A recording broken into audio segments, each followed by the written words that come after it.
Welcome, ladies and gentlemen, to episode 32 of the Red Force Podcast. My name is Eric Tolado. Joining me today is Christian Tolado. Welcome. And joining us today is a very special guest. Some say the smartest man on YouTube. DRIZZT, the theorist. It is I. It's him. We have a myriad of technical issues this week, ladies and gentlemen. That's why you can see the aspect ratio is fucked. I'm off camera, so let me move myself in there. There we go. Look what I have to deal with. Alright? I come here, I prepare the show, and the technical part, Eric can't do. We're just gonna have to figure it out later on. We don't want to keep DRIZZT here too long. It's already late enough as it is for him. He said he has endless time, so... Endless time. I wish I had endless time. So, how's your week been, Christian? What have you been doing? You've been on Oro Jackson, you've been surfing the internet, seeing anything interesting? What do you think? Oro Jackson once again giving me cancer. As usual? How strong is Zoro? Is Zoro weaker than Hawkins? Hawkins took the W, Hawkins took the L. Bringing up Katakuri again. Classic forum. Anything catch your eye on the forums, DRIZZT? Anything in particular? Well, my main goal on Oro Jackson is to find the stupidest comments possible and then meme them. That's the reason I go on there. That's a good philosophy. I like it. It's honestly hilarious because you will find some of the stupidest people in the world on there, and it's just like, yes, I needed this to make myself feel smarter. Forums, discords, it's the heart of the community in the West, and some say it might need to die, but, here we are. Nah, here's the thing, right? Here's the thing. Forums are good when you find the pocket where it's not cancerous. And is that possible? You have to spend enough time on there. Possible. Yeah, you have to spend enough time there. Oro Jackson is cancer, but there is a niche for everyone. Yeah, you'll be able to find something. Okay. So, anime this week. What's What's there to say? You waste my time with terrible elbow spears. Why can't you just animate them well? Christian was searching for some good elbow spear action this week, and he was failed once again. They're all done now, so the chance of seeing a good one is out the window. See, You're asking a bit much from Toei. We got here's the thing. The candy wall's okay. Here's the thing, DRIZZT. They animate the wrong scenes properly. I don't need to see Nami's tits jiggling up and down with extreme gloss and detail. I need to see. Yes, but I need to see the hype. All right. Let me see. Yes, but you forget that Toei thinks that's what you want most. I mean, no, they know better than you, right? We could get deeper into it and how it works, but you know what? Let's get into this chapter because juicy things to talk about. Someone copped an L, and we're gonna get to the bottom of it. Who copped the L? We'll find out. All right, chapter 913.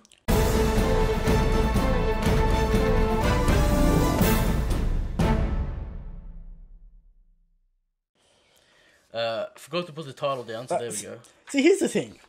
When Eric makes the doc, it's absolutely trash, and there's no information on it. Hey man, you put DRIZZT thoughts on the topic of the show and how many pages are on it, and is it required? Here's the first thing. You spelled my name wrong.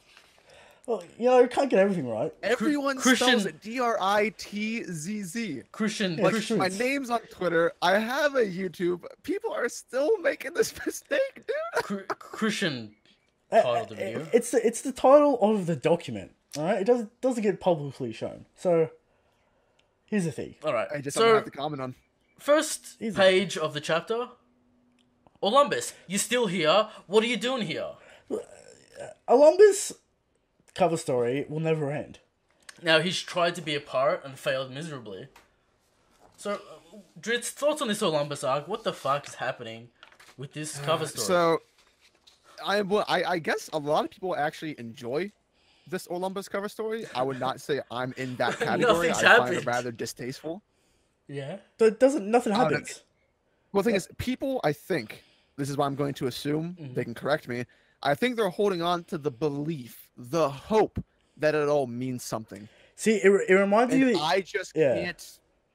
It reminds for what? Yeah. It reminds me of the Gamatsu cover story where nothing happened and then it just ended. And that was fucking long as well. And people still hold on to the belief that he's going to find Pluton. Like, that's their justification. He's gonna find Pluton. What? What? Yeah, that's the common theory, dude. Jesus No, Christ. I'm not kidding. That's crazy. That's They crazy. think because like he dug underground, right? And he ended up in Alabasta. Yeah. Yeah. He dug a hot spring. People think, well, he's gonna keep digging around. Pluton's somewhere underneath Alabasta. Eventually, he'll find it. That's that's the meta theory. People are crazy, right? Why did like So, but like, here's my thing, right? Even if this Olympus cover story goes somewhere, and perhaps it does, that might be reasonable to assume. Yeah. I just have to beg, why Olympus? I don't know, So man. if you're gonna talk from a marketability, like from a market standpoint, Yeah. why would you not have the most important thing happen with the people who are the most popular within the Grand Fleet? Like, See, some people genuinely care about Bartow and genuinely care about Cavendish. Cavendish. Yeah. Right? They were actually in like the top 20 for the popularity poll. I mean, at the end of the day, like, it's a cover story, so it's like bonus content. So Oda just does whatever the fuck he wants in those. Like, I don't no one else does cover stories. like no other author does cover I stories. don't know why so- he insists. It's like It's, tradition. it's just bonus content, tradition at whatever, this point, whatever, like, dude. yeah. Like, Yeah, I mean, who gives a it's not fuck? like it's a negative, but at a Yeah. certain point, it can become rather repetitive. Yeah. Yeah, Because yeah. the alternative to doing cover stories, which Oda does a lot, is he does reader requests. Yeah. And, Yeah. Like, there's a request for fan letters, he does them, he draws them, and it's like, whatever, okay, you drew it. Some cool art. But Yeah. people always hold on to the belief that it must mean more. And I don't know if I'm holding on to that belief here. So a hope and a chance that something might happen, but we'll have to wait and see. Now, moving on to the actual chapter. Yeah. Hawkins confronts Straw Hat, Luffy, and Zoro. Yes. He says, "Oh, do you know who controls this country from the shadows?" Christian, Oda is hitting you in the face with some conspiracy. Thoughts on this sentence? Well, he's just talking about Kaido. Is he? Yes. People coming up with theories. The Shogun is the face of the authority, True. and Kaido is the muscle. Yeah, but everyone he's knows. running it through the Everyone shadows. knows Kaido's on Wano. Yeah, but the thing is, right, Hawkins is saying, do you know who the real ruler is? It's Kaido. It's not the Shogun. People are saying Aimu has a hand in Wano. You know, that's crazy. All the theories are coming up. Apparently, Aimu, the strongest man in the verse, apparently, Yeah. is also in control of Wano, according to this line. Where is this coming from? I've This- seen it around on Discords, This line that, do you know who controls the country from under the shadows? I mean, it's clearly Kaido. Alright, we don't need to talk about Aimu. What? Alright. Because, All right, so like this sentence, I actually think it could have double meaning depending upon what you're talking about, but I would never in my wildest dreams connect it to Emu. Like that just kind of is like, oh, dude, Emu was kind of shadowy. He said shadows. It's like, holy shit, Yeah. man. Pretty much. see, No, but like there are two things you could think. One of them is that Hawkins is actually kind of warning the Straw Hats here, yeah. right? If you're coming from a conversation standpoint, this is one of the first things you say. People question, well, why did Hawkins even come down to begin with? And one of Yeah. the first things he says is like, okay, you guys should get out of here. Do you know who's ruling this place? He's actually giving them a chance to escape. Well, The doesn't... second thing Yeah. you can assume from this is that this could actually undermine the authority of the Shogun. And now a lot of people headcanon that the Shogun is super powerful because they want him to fight Zoro, right? That's usually Yeah, the that's just a case. headcanon, yeah. But it's entirely possible that the Shogun is a figurehead similar to Momo. 100%. 100% possible. And I think it depends on how important the Shogun is, because the Shogun could be left for someone like Momo. He could be a I man guess, without yeah. power. Yeah. Or it could just be differentiating the difference between Kaido and then like the Shogun. Like this is how big of a difference there is between them. But I think both ideas have good merit. So, Hawkins. yeah. Hawkins, the whole situation's going on. Luffy says, it's Kaido. Zoro's like, no, Kinemon told us not to get involved. So Luffy's like, I was lying. I noticed that there was a nice wide shot of the sun gate. Yeah, that's been there, yeah. Juxtaposed to the desolate wasteland. Reminds me of images after World War II in Japan, specifically. Yeah, where Hiroshima. Hiroshima, where the nuclear bombs fell. So, Yeah. It's... do you think Oda's going for that theme? No, I think the theme of Wano, I want to say, is industrialization versus tradition. Yeah, we've I would talked, agree. We've talked Yeah. about this chapter Yes, since chapter 2? 0. Since we saw the hints of the pollution and all that kind of stuff. Even So yeah, it's about industrialization, and tradition, right? Oda's telling you there's pros and cons to both. Yeah. Tradition, you get locked away. You don't talk to any other countries. The isolationist sort of mentality. Industrialization, sure, you get advanced with technology, but the pollution, the sickness, all that kind of stuff. Oda will take a stance on this theme, or will he leave it to interpretation? I think he will show us the healthy balance between progression and tradition. Okay. Yeah, that's what I think it'll end up.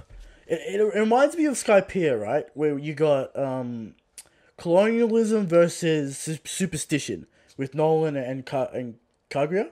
Not Kaguya. Kagura. Yeah, something like that. Kagura. Yeah. You got the themes of those kind of themes. You got two wrestling ideas, and at the end of the day, they're both kind of right. Yep. I think that's what's gonna happen here.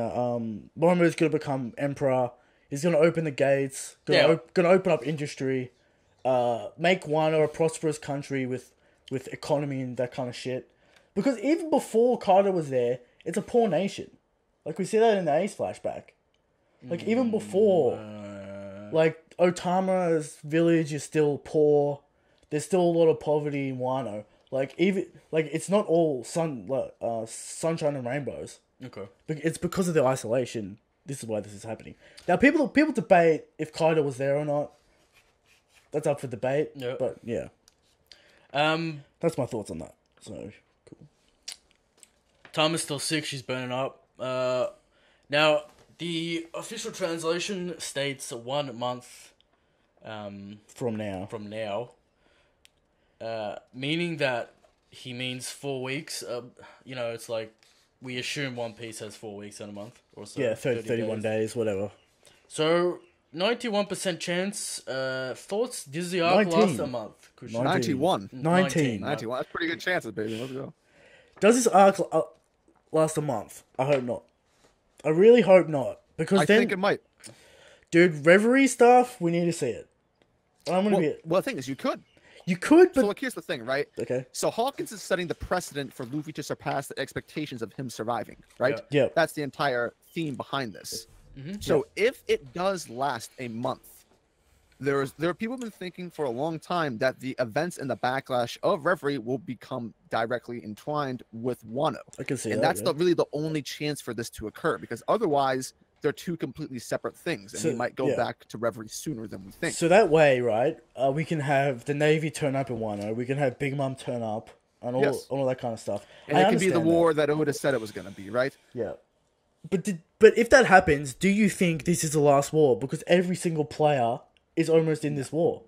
Like, what's the point of having another war? Well, they can be in the war, but it depends on how definitively, they are in the war. So, here's the thing, right? If you're going to compare this to Marineford, it's not as if whenever Shanks showed up, he was actually in the war. Sure, yeah. He basically just ended. It's like, okay, everything's already done. I'm here. The two parties that were initially involved, their beef's over. Same with Blackbeard. Blackbeard showed up, everything was over. The same could be with Wano. Whenever the Navy and Big Mom shows up, the struggle between the Wano inhabitants and Kaido could already be at its climax and end. Let me ask you this question, DRIZZT. All right? So, Wano's a war arc. We know that, right? Wano's a war arc. Yes. Yeah, war arc. So, we finished that. It's a massive arc. 2 years minimum.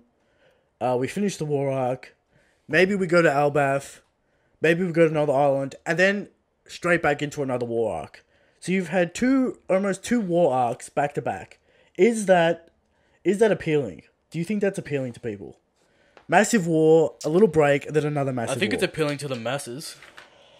But can Oda make that interesting? In the end, I don't think it matters, because from what I recall, it all depends on how Oda thinks it appeals to people. Yes. Yeah, definitely. Not what it actually happens, because Oda's view on what people like is very different from what people actually like. Yeah. And if you read his interviews, that kind of is the case. Yeah, we went over his interview. So, but last this has been something people have been looking forward to since the beginning of the series. So, even if people weren't initially hyped for everyone versus everyone war, which is what the final war seems to be. Yeah. But the events leading up to it will certainly make them more involved than normal. And this is the thing. It's like, We've got a question later on that's like, for him, One Piece has massive issues with how it portrays fights, and he wants to see more, and he wants things more explained. And, Well, yeah, we'll get to that question. and in depth. But what I'm saying is like, go reread Marineford. Every fight in that is a skirmish. Every fight in that is a page, 2 pages max. Yeah, like Mihawk versus Vista is 3 Marineford panels. had problems. Yeah. So Marineford has problems. before you ask for, a massive war arc with everyone in it, think about you're not gonna get 5 chapters of Big Mom fighting Kaido. That's not what's gonna happen. absolutely fucking not. So just There's keep no that in chance of mind when you Well, here's the judge thing. Even if it expectations. wasn't work, you wouldn't get that anyway. Correct. Yeah. Because that's not Oda's style. Here's the thing, right? He's a 43-year-old man. All right. For the final arc, I would prefer Straw Hats versus the Blackbeard crew. Yeah. Full fights, fully developed. We get the full story. Because if it's just a war arc, we're gonna have to cut here, cut back, other actors, all this kind of shit. Give me a smaller, succinct story for the final arc instead of because we already got a massive war arc. I think we all agree here that like it's better to have less characters in general. Yeah, definitely. In an Definitely. arc. Yeah. Yes. I just don't want it to turn into the 4th Great Ninja War. Oh my god! I don't want it. Don't remind me. I don't want it either, but there is too much foreshadowing evidence to argue against it happening. As long here's as the Blackbeard thing, doesn't get stabbed in the back, Here's the thing. and then some random villain comes out. By the final war, Blackbeard, from my perspective, should already be handled. Yeah. Dritz, here's the thing. Here's the thing I've been saying. It's never been confirmed that Wano isn't the final war. That's what everyone assumes. We haven't got any... Because Oda keeps on saying, this war is going to be massive. This war is going to be Dwarf and Marineford. And he's also said the final war is going to do the same thing. But it's never been stated that Wano isn't the final war. You throw up the Whitebeard argument, though.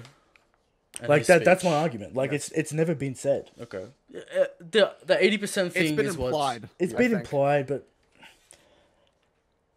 I think there's going to be pacing problems and character problems. Because we've already seen these characters in a war context, and then we're going to see it again. Like, where's the new stuff? You know what I mean? You'd have to throw in, like, the revolutionaries in the final one to kind of spice things up, which I think will happen. Maybe revolutionaries, Blackbeard, Anyway. that kind of thing. Enough about grand schemes. Back to the fight. We haven't even really started the fight. Like, Luffy's fucking around with the sword. Zoro's like, let me see that sword. Zoro, not really interested in other people's swords, but he takes a liking to this one.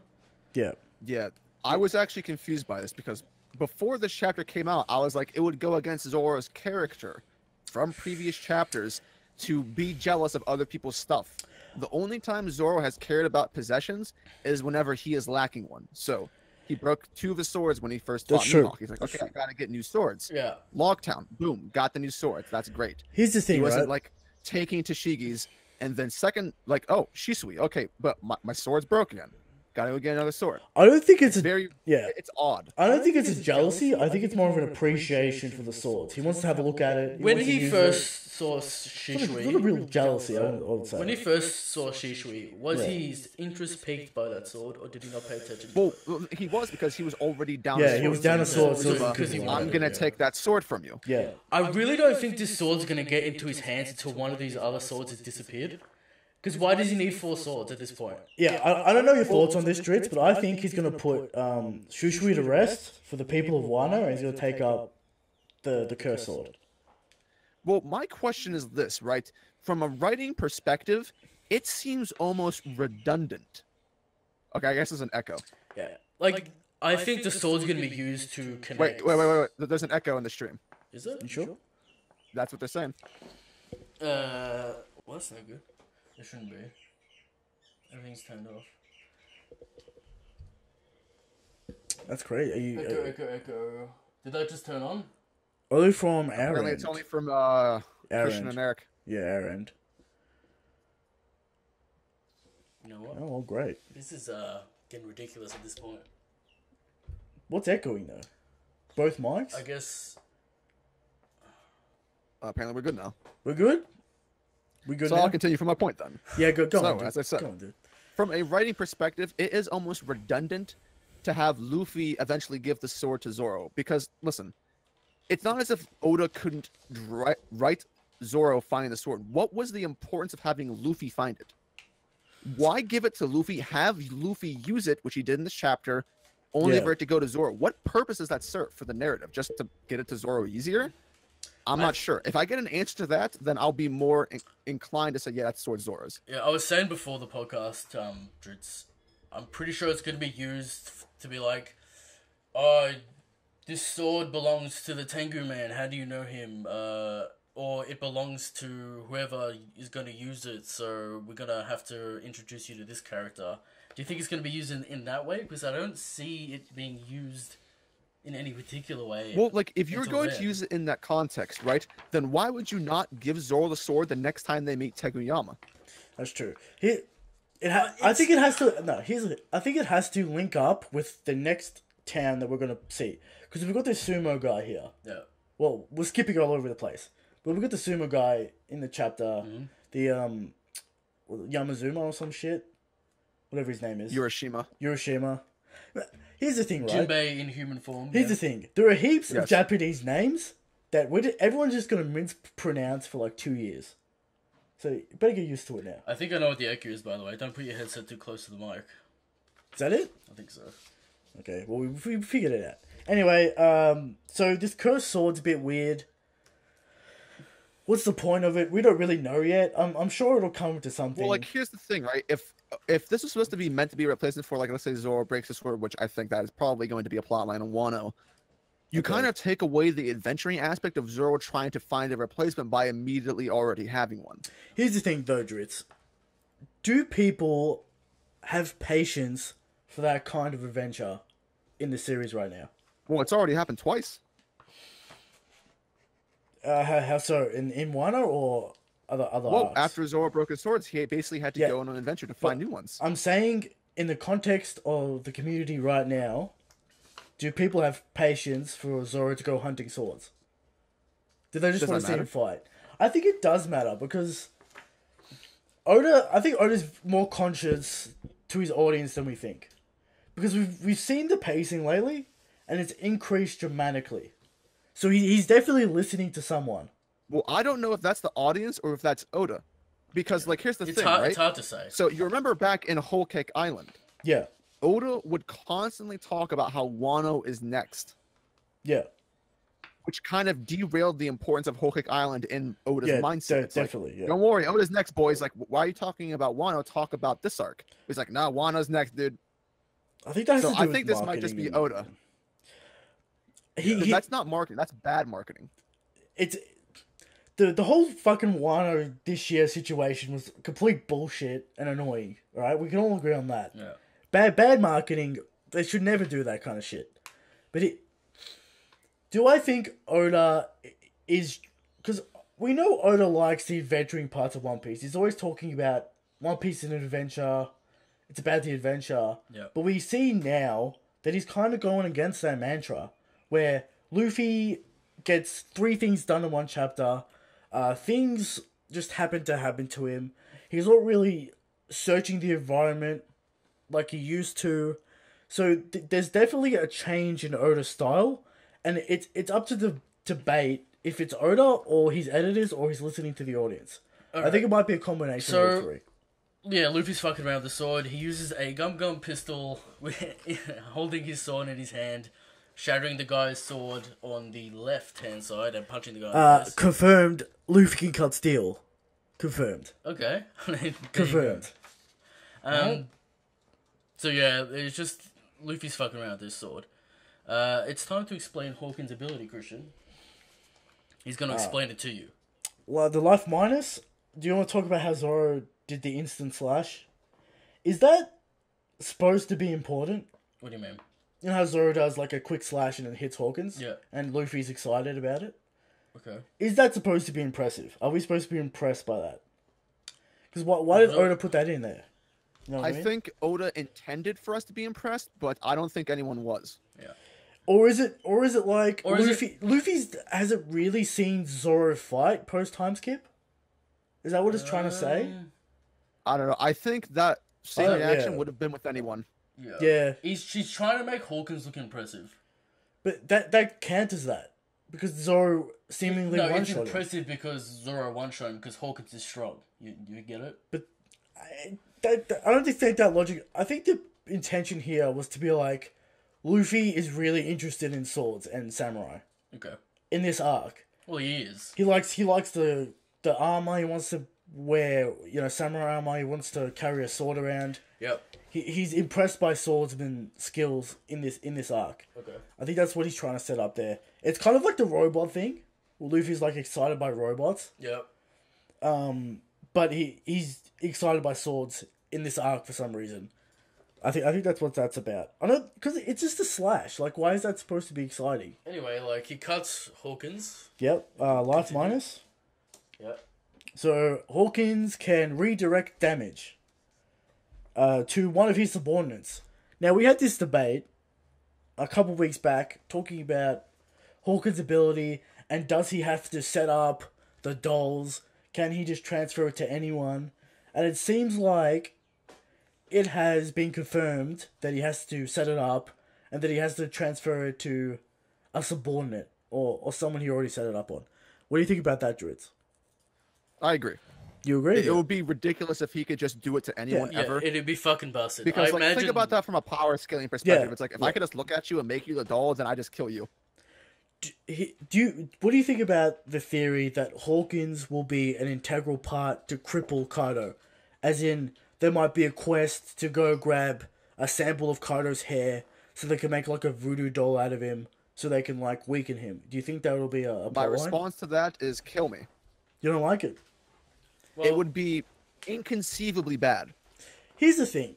Do we want the big battle of ass pull power up from Luffy, or do we want a strategy to take down Kaido? Well, here's the thing. You already know you're getting an Aspel strategy because Hawkins said, I have a power-up ability that unleashes your latent potential. I know I he wonder who said that's that. going to be used on, huh? But DRIZZT, do you prefer the strategy or do you prefer the secret break my limits power up? Take. I only care about the execution. You only care about the execution. That's interesting. I feel like... If you can make it good, then any idea can work. But if you don't make it good within the own realms of your power-ups, then it just seems like out of nowhere, like, oh, they needed this because, oh my. I feel like Hawkins... As long as is this, being used what as a I would tool. prefer is that if this, okay, if Wano is going to be in a month, right? If this is a way to help Luffy get to the next stage before fighting Kaido, Yeah. all right, cool. Like, that makes him useful against Kaido because as of right now, he'd basically be useless against them. Okay. Because like a lot of people imagine, or at least the headcanon is that there's gonna be like a mini training arc maybe in the midst of Wano. Like, there's pretty Yeah, common that if Luffy's going to get a power up, he fights against more than one person. Yeah. One person to show off what he learned, Yeah. and then the real test. Yeah. It's the same with Blue Note. It's the same with Cracker. Yeah. We can have that in Wano because if we're gonna be here for a month, then maybe like a week passes. Luffy's been learning something. You know the stereotypes from that, like the tropes. I would prefer that over they're losing against Kaido, and it's like I drew my trap card, and it's just like Yeah. he uses it on Luffy, and Luffy beats Kaido via that, which I feel like that would be disingenuous to all characters. I feel like Oda has the potential to make Hawkins and the team up interesting. Yeah. Not just... For sure. For sure. Because, like, he's going to pull a shit card for Luffy at some point, and he's going to pull a good card for Luffy at some point, right? You'd imagine it wouldn't be all good cards. Oda's gonna balance it out, right? You can't just have pull always good cards. And we see that here. Yeah. Like when he uses the life minus, and then he's like, "Let's play a game," and he pulls out the straw man's game. Is that what it's called? I don't know. Straw man's card. This is the thing. It's like, Hawkins is clearly a tool, and he has these tools on the chessboard, right? It's a utility devil fruit that would be used to power up and debuff enemies. Similar to Law, how Law's a utility Law's good. character. I guess. Yeah. Okay. I mean, you have such ridiculous devil fruits on this island that it's conceivable that Luffy can win. Here's the thing. What do you think about the people that think Kaido will not go down this arc and that Kaido can never be defeated? Because it's pretty. I want to know why they think that. Dude, it's I think it's because of Cole, to be honest. Cole's Well, cancer like, is here's too the thing, much. right? No, it's more than one people. Like, for instance, I'm good friends with Joy Boy. Yeah. Joy Boy believes firmly that Kaido will not go down unless there's a secondary arc like Ennie's lobby to Dude, this. Oh, Here's the thing, right? You have to imagine, and if you can explain this first, then yeah, sure.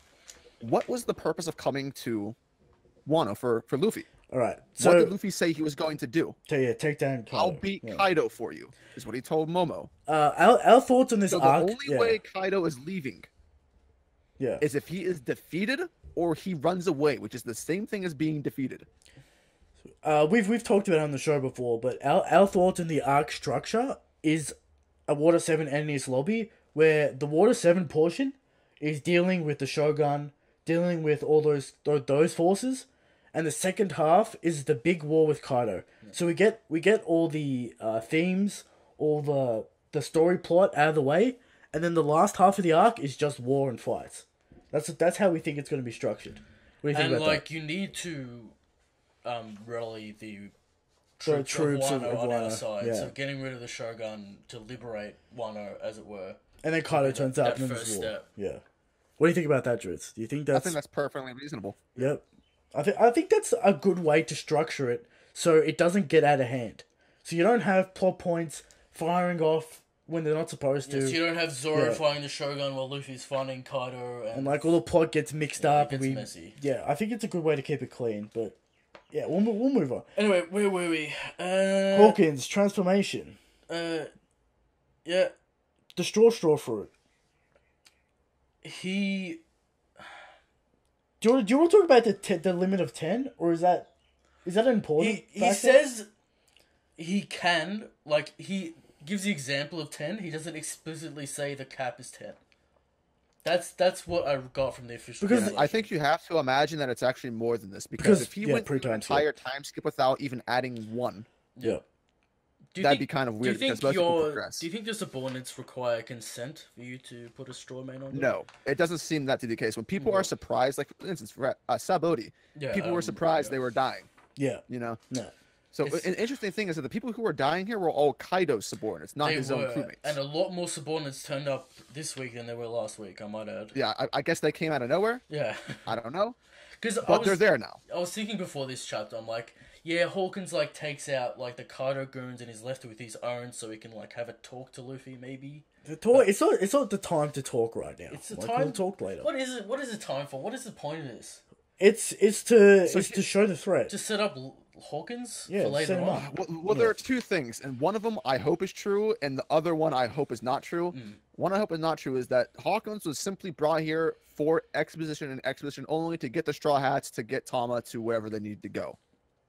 Okay, I would not prefer that. But the other thing is that there is an underlying meaning to this meaning, because it's obvious from both sides that no one was really trying in this fight. Yeah. I told you, like, the sentences at the beginning of this conversation are kind of weird. It's not like Hawkins is treating with disrespect. Yeah, and Hawkins tells his men not to report it to Kaido, so he's doing something shady. Come here and then do nothing to go back. Remember that at the beginning of this chapter, Luffy said out loud that he came here to beat Kaido.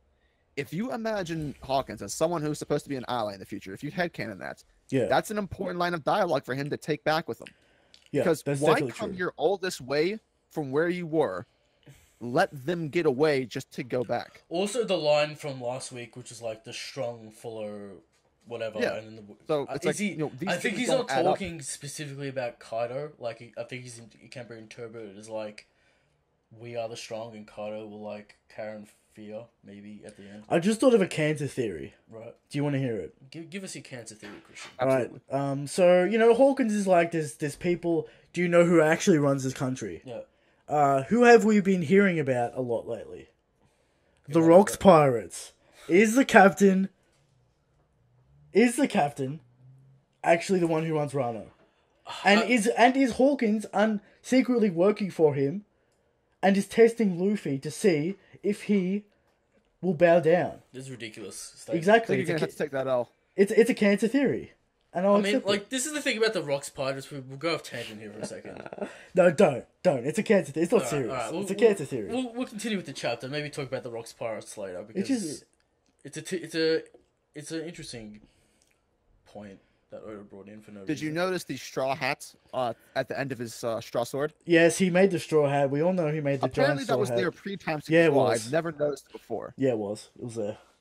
If that's the case, then Is it a there's hat? cheap path you can go down. or That's is either it- just foreshadowing to the Scarecrow mythology, like, oh, it's a Scarecrow kind of thing, Yeah. or it's like, oh, he's meant to be an ally. because People are straw- saying straw hat. You remember that straw hat like 6 weeks ago in the vault? People are saying Hawkins Yeah. made that. No. Hawkins did that. Did this. Are they dumb?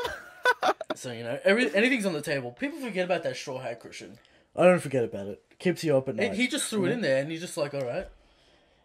Just Don't- like don't how remind Shanks did the Gorosei, but we're in Wano now. All right, so back to Hawkins fighting Zoro. Yeah. All right. Now I want to put this out there because it could be interpreted two different ways on how his power works, right? Go. Either he requires the straw fruit to use this magic Voodoo stuff. or it's the conduit in which he uses the voodoo stuff. No, the only way this makes sense is if it's with his devil fruit. I will remind That's the you. only way. I will remind you, Madam Shirley. That's I will different. remind you Zoro's cursed swords, and I will remind you the spirit of the ship gods. Does Madame Shirley affect causality? Hey man, No. So voodoo magic is kind of a thing, but kind of not a thing. it's got to be with his devil fruit, man. It's like Oda boils. Here's the thing. Oda boils down the fruit name yeah. specifically to the simplest thing. Yeah, Right? it's probably the devil It's fruit. just the straw fruit. It's probably, but I will say there is a broader theme of the dark arts in One Piece. Sure, and that could relate back to the soul theory, the third pillar of He also mentions Power-ups, like but- putting his subordinate souls in the straw conduits, which is interesting. dude. It has. It I has know, to be what do you devil think, fruit. DRIZZT? Is it the Has devil to. fruit or is it his own voodoo magic that's been used in tangent with the devil fruit? For the devil fruit? Right now, I would lean more towards the devil fruit, but I'm not opposed to arguing the ambiguity of the entire thing because it is ambiguous. Like, if Oda wants to wrap everything in a nice little bow, right? He'd be Yeah. like, the man who made the cursed swords had a devil fruit that cursed them. Like, he had the cursed fruit. Which is, like, real fucking dumb, but, like, what are curses in One Piece, you know? And are they real? And what do they mean? Are they real? Yeah, they're real. Are they real? No, we don't know that. People say they're cursed, Right. but how is Zoro cursed? It's interesting. I don't even know if we'll ever get the answer to this, to be It's honest. like a pirate folklore thing. I don't like how there's, like, more and more things that don't really fit the mythology kind What do you of mean? coming in. of Because devil it's like, fruits. you have a magic system, right, which are devil fruits. Yeah, Why you gotta add curses? it's always been there, dude. I Like, know, but it's like, it's kind of weird. I wish you'd get into it a little bit more, just to clear I things mean, up. that's part of the question later on, but yeah. So, what are we at? We're a Strawman's card now. We can finally talk about it, right? So, the dog Yeah, it comes gets in. scared, Yeah. or is upset about Tama. How long has this dog known this Tama for? It's the guardian of her. Is it? Yeah, you don't remember that? Okay, well, the DRIZZT dog's... Yeah, I think it's supposed to imply that it's like Whatever. she tamed him before taming the monkey. Yeah. Well, the And dog... so once you get tamed, you're forever. The dog's upset about enchanted. Tama, so he picks up Zoro and Luffy, so they're on a chase now, alright? Yep. Now, okay, whatever. We might get into that a little bit later, my problems with that. So, Hawkins is on the chase. He pulls a bear card. His subordinates The attack each other. the fool in reverse. Yes, the fool in reverse. Which, I don't know what the fool in upwards would do. Maybe it would affect The other Straw hats. and they act instead of stupid. his own men. But Okay. there we go. Then he says, don't worry, the famous line that will be in infamy for many years to come when he draws the correct card to defeat Kaido. Yep. I have a card that, boosts people's potential beyond their limits or whatever. Yeah. So Nope. surely that will be used. Just like to interrupt. Why would you even say that? You would say Like, that that is to deliver exposition. exposition. Yeah. Yep, It's like exposition. It's like you're having a classic... conversation with, don't worry, I could draw something that's really great. Don't worry. Who's he talking to? His subordinates or is Yeah, he he's talking to supporting. Luffy? He's talking to his Talking to subordinates. the supporters, like, Or- that gave them or is he just ability talking to pass us? their limits. He's just talking to us, I guess. It's exposition. He's talking to us, but he's supposed to be talking to his subordinates. So now people are gonna have issues with like Luffy's gonna have Luffy can win the fight against Kaido, blah blah blah. But we don't expect Luffy to one-on-one Kaido. It's not an issue. Like, who out there expects Luffy to 1v1 Kaido and win? Be surprised. It's so crazy. We know he needs a power up. We know he needs some sort of leg up in this fight. He cannot beat him one-on-one without anything. Here's the main concern with the fight, as far as I can tell. Most people expect a random power. That's just how these things go. Yeah. Okay. What people don't want is for Kaido to be nerfed. I hate that Kaido word, to though. fall at 100% power and being beaten That's at 100% power. That's true. Will it count? They don't care about Luffy getting gear 5th or something. I don't think that's gonna happen. But let's say he did get it. Will it It's count? okay, Luffy got gear 5th, but you can't nerf Kaido so he gets defeated. No more asterisks next to the fights. That's what people want. Will it count? I think it's gonna happen. If Lord does something to the Kaido and then Hawkins pulls a card that debuffs Kaido.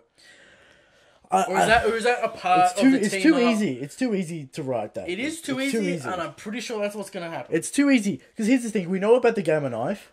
Yeah. That could nullify the healing factor that Kaido might have. Or the whatever. Whatever that thing is that he can't be damaged. Yeah. So the Gamma Knife might negate that in some sort of way. Yeah. So then he can start taking damage. And then Hawkins nerfs his power output. So then they don't get damaged too much. While he's taking the damage from Luffy into other people. And then a Roche turns up and tanks a hit and gets massive. And then a Roche one-shots Kaido. Yeah, whatever. Yeah. It's kind of weird that this pattern's begun in the first place, because this is so different from pre-time skip. Now, I'm not saying that Luffy should fairly beat Kaido in 1v1 because that would be ridiculous. Yeah. But overall, pre-time skip, Luffy literally 1v1'd everyone, fair and square. This is the post-time skip, every person he's beaten, it's been I needed this. Here's the problem. This is the problem. Which kind of mocks his strength that he's gained, supposedly, through the time skip. If Gear 4 didn't have a time limit, Luffy would beat everyone pretty comfortably. No, not even that. So, here's the thing, right? Gear 4 has a time limit, but Oda actually doesn't care about the time limit. So, what happens in most of Gear 4's fights? Luffy does, 2 attacks, and people think it lasts 30 minutes? Yep. He threw 2 punches in 30 minutes of fighting. No, not believable. Fights begin and end in 30 minutes. Well, definitely because a different example. I think Katakuri is a better one. Yeah, but the point remaining is that every time Luffy's fought in Gear 4, we actually haven't seen him fight the full duration of Gear 4. Go Oda okay, whatever, 30 minutes passed, nothing happened. You might get the effect though if he's beating villains one-on-one. You might get that because we reread Arlong Park last week, right? Yeah. And we felt in the Arlong fight that Luffy was never really in danger. Sure, he was getting bloody, but it didn't mean anything. And but at the end of the day, it didn't really mean anything. He was just kind of attacking the same way he always did in the shit. Yeah, here's my opinion on why this is happening post-time skip. Yeah. And it has to do with the lore around One Piece, right? Okay. Grand Line is paradise. New World, that's where the big boys are. That's where the veterans of the pirating world is. And a boy who comes in there at 20 and just starts one-shotting 40-year-olds makes the world seem weak, and you can't have that. Because it dehydrates on the contrast, you make the entire story tilt. Yeah, because listen, in Oda's interview, he said that if he had Luffy age 1 more year, this is what he said, that he would have to write him as more mature, basically. Yeah. So then if you waited 1 more year, then Luffy's once Luffy hits 20, man, it's over then. I think it's not that, because the entire point of One Piece is basically saying, Luffy's that boy. Yeah, but there's a balance there. It's right? not bad if you write it good. That's the entire point. I think if Luffy was Emperor level out of the gate of time skip, people would question the balance of the world. It's not fun if it's too easy for him. Yeah, but the problem is, right, the tag team fights that people don't want to see. And I think that really does have to do with the fact that if Luffy comes out of the gate, he's super powerful. He can beat anyone who comes up against, like he did pre-time skip. Yep. It removes a little bit of the believability of the world as a whole. Because you have admirals, you have emperors, you have people that control the balance of the world. And if a kid comes in there and instantly puts an end to that without struggling, Well, here's really the thing, hard, right? No, and that like kind of stuff. you can automatically debase that argument because listen, all you have to do is have Luffy build up his strength over a period of time, which is what should have happened. Like, okay, so you start off small, right? You get stronger the more you fight. So let's say Luffy barely, like extreme diff, like Lucci level defeats Dofi, fair and square, something along those lines. It's like you learn from that, you get stronger, you're stronger than you were yesterday. I will. So you're actually building up logically his fighting system. What you're not doing now is by having, okay, it took two of us to barely beat Dofi, but there were even after Law's help, it's like, yeah, Luffy still probably shouldn't have won, but he did anyway. Here's the thing. I'm going to agree with you on the Mingo fight. Mingo was too strong for no reason. Yeah, he didn't need to be that strong. Mingo did not need to be that like, strong. Luffy should have, like, here's the thing, right? Oda wrote vulnerability for the sake of prolonging the fight. That fight should have ended as soon as Luffy went gear 4th. He was going to land the last hit, but it's like, oh no, he ran out. That was 30 minutes, I guess. You know, well, he's trying to build. He's trying to build tension, which doesn't work half the time. Yeah, but the thing is, like, you can build tension in a fight, but sometimes having a lack of tension makes the fight better. Like, it would have been a lot more impressive. Like, Luffy goes gear 4th. Like, he already baby stomps Dofi while he's in gear 4th. Yeah. Have him end the fight like, oh shit. And have like, room that's to grow. how strong Luffy gear 4th is. Just and then whenever he's fighting against Cracker and that doesn't work, it's like, oh my god. Yeah, that's what I mean by Mingo was too strong, because if he had finished that fight where you're talking about, well, it would have all flown better. But like, I agree with that. We all agree that the birdcage is a big issue. Just Rose has a lot of issues. That's fair. Anyway, we should continue with this chapter. Yeah. So he draws the correct card. Hierophant. Chases the Straw Hats with his big straw man. Yep. Comes in with the sword. Well, whatever you want to call it. What would you call that weapon? It's a bat with nails in it. Okay, let's just call it a sword for, whatever. It's just easy to talk Zoro about. remarks that it's stronger than he expects. Is Zoro struggling with this attack? I don't know, whatever. There are struggle lines, whatever you want to talk about there. Again, who cares? Yeah. It's stronger than he expects, which is whatever. Here's the thing. No, here's the thing. Have you been in the One Piece community? Christian, and do you understand who copped the L? Alright? That's all that matters. Right? That's all that matters. I don't even understand how there wasn't even an L from this. I think people are just over exaggerating. Yeah, 100% DRIZZT. That's the joke. Because here's right? the thing, right? And I know why it's happening. It's so completely obvious if you pay attention to the community. Yeah. So what happened during the entirety of Whole Cake Island? Yep, Sanji People were like, Sanji, yeah. like whenever Sanji legitimately didn't shine, people were like, okay, now people who are salty from that, they take the first opportunity, even though if it doesn't apply, they're like, oh, look at that, haha. Yeah. Just to get revenge. 100%. Yeah, it's pretty much. Which I think if I were a salty fanboy, I'd be like, you're doing it wrong, man. Listen, if you want to troll good, you have to wait till something legitimate happens and then harp on it as hard as you can. It's like if bang on a team. Something ambiguous like this, it's like they both look good. It's like, well, what are you doing? It's pretty much just being on a team at this point. Yeah. Yeah, it's just sports. So the sword's strong, then the nails come out. Shoots a bunch of nails. Zoro blocks almost all of them. Gets hit by a few. Protects Luffy and Tama. Yeah. Yes. Tama holding Luffy's hand. Daddy Luffy. Cute. Yes. Tama for Straw Hat. Stop. You better stop that right now. Stop. See, DRIZZT, Eric's favorite talk is the next Nakama talk. He loves it. Oh, I'm sure. Jinbei 10 is enough, alright? We don't need more. That's it. Alright? We don't need Carrot to do nothing on the crew, okay? That's true. We already have Chopper for that. That's true. Alright? So, Zoro cuts this scarecrow. Zoro cuts the scarecrow. Yeah. We'll add this page, alright? Very good to explain how this works. It's a stand. It's a stand. It's a stand. Okay. It's a stand from JoJo. That's what it is. It gets cut in the same position. Hawkins gets cut and then transfers on to the subordinate behind him. Very nice composition in each panel and the page as a whole, Christian. I like it. I agree. Here's the thing: I have issues with the art, but we'll get to that at the end. Not everything's perfect, but it usually is. Yeah. Alright, so he draws another card. He says they will get reinforcements. So why even bother? It's the same card. Whatever. He Yeah. says they'll get reinforcements, Yeah, someone's gonna come and say. and we'll just leave them to be. What the fuck are you even doing, Hawkins? Clearly, he has no intent of capturing Luffy. No, absolutely not. And who is he gonna get saved by? Like Beppo? Is that the Is that the prediction? Is Probably is the prediction. the estimation there? Like Beppo's gonna save them?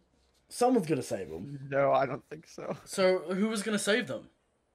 Beppo. People think that it was Suru. He ran away because of Suru. Right, because like Suru's like the best ninja in Wano, and she's super strong, right? Suru's like, first mate level, right? Okay. So yeah, Suru's on the dog. She wants to repay Zoro. Yeah. Zoro's like, get the fuck out of here. I don't want your tea. But then they agree to go to the tea house. To get the herbs. And I mentioned this on the pre-stream, or whatever you want to call it. This is probably the location in which they arrived, in which Kinemon was talking to the Straw Hats, being like, don't get involved. Because we see a ruined town where Beppo is. Do you think this is the same location, Christian? What do you mean by that?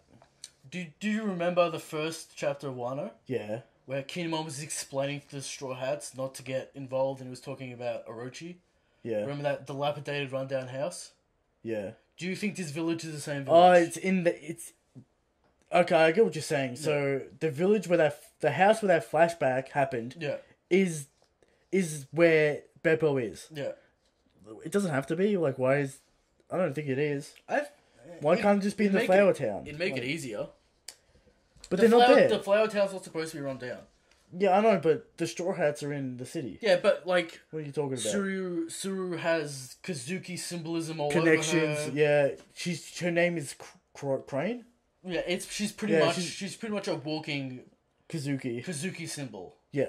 Just so Oda makes it clear for you. Yeah, I think this is how they meet up with the rest of the Straw Hats. Anyway, we meet new characters. What's his name? You want to give me his name? Hiroshima, the guy. Look at this guy's neck, man. This guy's got that thick ass neck. This I guy, love this guy. strongest neck Does he on have a Piece. neck? That's the question. His neck is so big you can't even tell he has a chin, dude. That's how fucking big this guy's guy's neck big is. Look at neck. this guy. Neck. The He thicker the is- neck, This the guy's stronger like the man. first commander level, dude. Strong. Guaranteed. He is the strongest. This guy looks like sumo Jinbei, wrestler. man. This guy's amazing. DRIZZT, he is the strongest sumo wrestler. Okay. Therefore, he is Emperor level. At least Ocarina tier. Yeah, of course. People with thick necks are super strong. I believe in this That's guy. true. And what was the other bitch's name? What's her name? Dude, Kiku. Kiku, Kiku. yeah, or Kiku. Who cares? He's got a big ass forehead. Who cares about Kiku? DRIZZT, why'd you bring up the forehead? Is there anything specific or These just foreheads are actually pretty big in It's general. very noticeable. very Yeah. noticeable? It's Okay. noticeable because of the bangs. Like Nami probably has the same forehead. Like, look at the size of her head, then compare that to the size of her forehead. Her forehead is actually half the size of her face. I don't appreciate the body shaming happening right now. All right, this is a safe I'm space. just, maybe it's like, This is she's a a different safe type of space. skull. I don't know. She's swatting away the advantages of the sumo man. How could you deny this guy? Look at this guy's neck. He's huge. Like, I'd be all over that. You know what they say about big necks?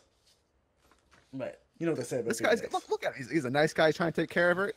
Go with him. Something about leftover dumplings and tea. Who would want those? The town of leftovers. Yep. And then we get Beppo, Sachi, and fucking Penguin. Penguin. Yeah. Penguin. Yeah. He remarks, "Should I go in?" They're gonna be like, "You're gonna be seen like that, Beppo. You're out of place." Beppo's Wano design is my favorite Wano design so far. Okay. It's pretty funny. He's got The everyone's. little top knot. Where is all this extra hair coming from? Don't worry about it. Or- Alright? Don't worry about it. Or are they just like clips at the back of the head that's like got fake You're worried hair about on it? that, but they specifically have handcrafted Yeah, kimonos with their yeah. symbol on it. Yeah. What is that, dude? Yeah, they got the fabric printed and then they made the kimonos. You know, they've been there for. Everyone 2 else weeks. is in rags, but they got nice kimonos. Well, they're the law squad. You know. Okay. Yeah. All right. Chapter done. Thoughts. First of all, shall we give the rating out of 10, Christian? What do you think? I think we should discuss it first because at first glance, Yeah. you get some interesting stuff with Hawkins, right? Interesting. How his ability works, kind of a recap there. It's a few additional compliment- information. It's additional information as well. Initially, we just thought he can Yeah, we could see a little predict bit the of growth. future and get rid of his lives. Now it's got a little bit more flavor and a little bit more It's extra details. broken hacks abilities. Do we get to see new stuff from Zoro? No. Luffy's gags are pretty funny. I like them. It's good comedy from Luffy. It's new comedy, right? Because we haven't seen Luffy do this, so that's a bonus for the comedy. Because I like when Oda tries to do new things with the comedy. Okay. Luffy is stupid. We get that, but when he does new stupid shit, it's funny. Okay. So that's a bonus for me.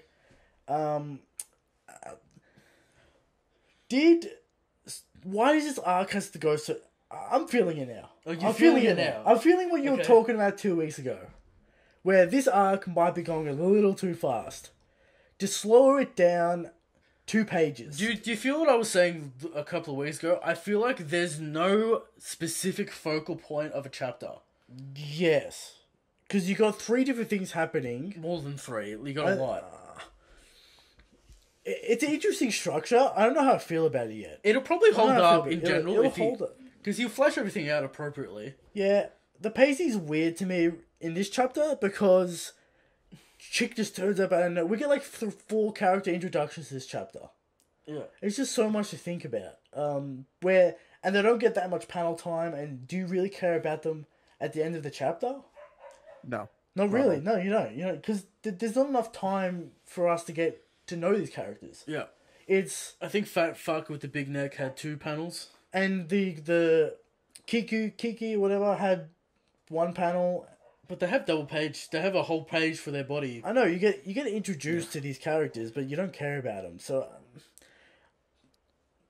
I like the action. The comedy's good. I don't know, like 7 out of 10. Okay. What do you reckon, DRIZZT? What do you think? I agree. 7 out of 10 would be mine, but it's a good 7 out of 10. Yeah. Like, for me, the way I rate chapters, and I know people are really prone to giving everything a 10 out of 10, but I have standards. Yeah. So I will almost never rate a chapter at 10 out of 10 unless it was actually perfect. 10 to me means perfect. On this channel, we only... 7 is okay. Yeah. 8 is good. 9's amazing. We only give 10s. Shanks is... This is a solid 1-0 chapter. Like, it's there's solid, yeah. things to like. Sure, I mean, it's not amazing, but it's just enjoyable. It's like your typical chapter. I can get behind that, yeah. 7 out of 10? Yeah, I mean, some of the things, like, yeah, there's a lot of things happening. I would have liked if the note from the previous chapter even made sense, where it was like, along the way to team up. Okay. Along the way to team up. Dude, here's the thing. And Zoro don't actually team up. Here's the thing, dude. You gotta remember... Aside from that, whatever. You gotta remember that those things are written by the editors just to hype you up. They're not even important. It's still a part of the product. Culpable for that not happening. Yeah, I'll blame the editors, alright? I'll blame the editors. I'm not gonna blame Oda. The editors are actually... that's a whole different topic. I'm not gonna go into that. But yeah, overall, I think the chapter's fairly good. Yeah. There's some things to like, some things to not like, depending on your flow. But overall, as I said before, like, I like the fast-paced point of the arc. Yeah. But these chapters will change depending upon what happens in the future. Definitely. Yeah. For me... right now, it's just good for me. For me, about a 7 as well. Like, it's fine. It's fine? Nothing groundbreaking here. Okay. I'm interested in the line in which he says, surpassing limits with the card. Obviously, keep this in mind, ladies and gentlemen. It's Chekhov's gun. Yeah. That's all you have to imagine. This has to go off at some point. Okay. Yeah. So 7 out of 10. Now, predictions for the next chapter. In 2 weeks. Don't forget the break. Yes. I can't believe it. Anyway, predictions. Let's think about it. So, it has to be Otama is finally well. She gets healed. Beppo turns up, and Kazuki connection. That's what I predict. Okay. DRIZZT? As I said before, I think the entire crew is going to meet together in the next chapter for the first time since DRIZZT. So, if I were a writer, right now is the perfect time to have all the crew meet up, because Luffy has gone past the introductory adventure aspect of the arc, and he's gone past the first obstacle, aka Hawkins. Yeah. He's met up with Zoro. They've gone to they got into point B already. Yeah. To create another plot point, you have to introduce new information, and to do that, you reconcile all the information between the separated parties, because that would then create the next plot point. Yep. I can get behind that would also bring all the Strats get together. They confer. Maybe all of them don't get together. Maybe it's just like Zoro's group. But it will be completely redundant for Luffy and Zoro to go there and then just randomly head off someplace else. Like, Zoro knows where the rest of the crew is. Yeah. There's no reason to not go back there. I think so what I imagine is going to happen is the crew's going to come together. There's going to be some talk Tama will probably be healed. I don't think it's gonna be just next chapter, but soon is someone from the crew or someone in general has to tell Tama what Ace meant to Luffy. It has to happen at some point in time. That's also a Chekhov's gun. Yeah, that has to happen. Yeah, for certain, because it's obvious right now. Her holding his hand, she's gonna get really, really close and attached to Luffy. That's just how it goes. Yep. Okay, for me, I look at it in a few ways. We don't know where Sanji is, and we don't know where the rest are. So Sanji could be in this village already, just chilling out. True. With the other group. Could happen. From what we know, Robin's practicing dancing, Usopp's doing whatever he's doing, and Frankie's being a carpenter. I don't know how much time passed from... A significant amount of time, it seems like. Yeah. It seems like a few days minimum, maybe. I don't know. Yeah. So did Zoro, like, let them know what was going on, or did he just bail? Do we have to collect the other straw hats? Ironically, it's kind of weird. Zoro goes from cutting the magistrate to that having no consequence on the crew to him running around in the middle of a field getting some food. Yeah. Well, he blows his own cover. I don't think he blows the rest of the Straw Hats cover. So they're cautious. But the thing is that it draws attention to where they are. Yeah, it right? does. It does. So what happened to that? He probably just bailed and they can't find him. I imagine he just ran away and they can't find him in the wasteland or something like that. Just being. Well, no, I don't think that's the case because he's been there multiple times already. Yeah, as he stated in the previous chapter. Or he's been eating there for a while. Is he staying in a cave somewhere? Yeah, he's just chilling out here after the event. To get to that point, how did they decide? Like, did Zoro go to them and say, okay, I'm just going to go chill out in the forest or something? That's what I'm saying. I don't know if Zoro would talk to the other crew. They might not know where Zoro is, so he might have to go to the Flower Village to pick up the other Straw Hats at some point. Yeah. But we'll have to see where that falls. I don't know how Robin and shit would turn up at this village. It could be easily explained in a couple of sentences. It doesn't really matter. Yeah. Yeah. I feel like Otis set these new characters up for a reason. I imagine we'll get more dialogue with them. Yes. Is this Sumo Man an antagonist or a part of the an ally? An ally. What do we think? A part of what? The sumo guy. Because he seems like he's having trouble. Here's what I think's gonna happen with him. I think he's gonna be a plot device. Yeah. He's gonna be used for a different plot device in the capital. Okay. Because he's gonna know Kiku. Kiku's gonna become like a plot device. She'll probably need saved, knowing Oda. Something's gonna happen. Maybe he's gonna be like it's gonna be one of those comical situations where he's used as kind of a gag that's relevant to the plot. I mean, Oda's already introduced romantic interest in Kiku, so is this Sanji's romantic interest for the arc? Please no. Sumo Man goes up to Kiku in the village and asks, whatever for marriage. Yeah. And then Sanji gets upset and blows the entire crew's cover. Is that what's I gonna already happen? hate Sanji enough. I don't need more reasons. I to think hate him. that's what's gonna happen. No, Sanji doesn't even know who this broad is. No, yeah, but as soon What as could happen is she that- sees him, it's over. I don't know. What could happen is this could be like a checkpoint where right now we discontinue where Luffy and Zoro are, and the next chapter picks up where Nami's group is. True, yeah. Like, that could happen. I can see And then that. whenever they reach this checkpoint, then everything winds together. Yep. Yeah, I think that's fair. Fucking another break. So what the fuck are we gonna do next week, Christian? Logtown, Logtown's like 10 chapters. Logtown, and entering the Grand Line. Yeah, we'll do that. Logtown and whatever Crocus is doing, we'll do that. Okay. Because there's no chapter. All right. So next segment. What's next? How strong is Shanks?